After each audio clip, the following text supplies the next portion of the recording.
Vă salutăm. Acest reprezentant de magazin pentru flori l-am finalizat.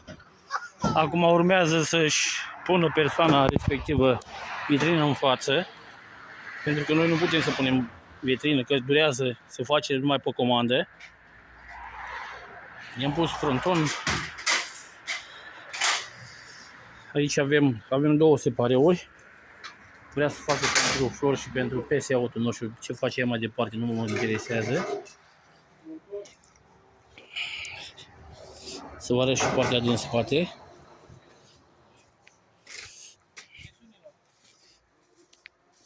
Adu fronton, adu drujba, frontoane. Adu drujba și taie-le pe ăștia între să le pun sus.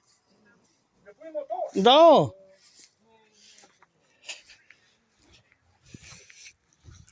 Uitați-vă. Așa arată și partea din spate. Este o construcție.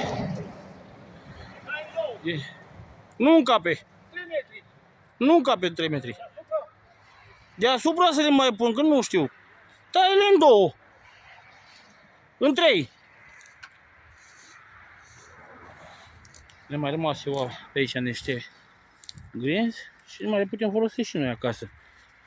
Uitați-vă. Cu frontoane, cu șgheaburi, cu tot ce trebuie pentru o construcție. Vă salutăm și sunați-ne cu încredere.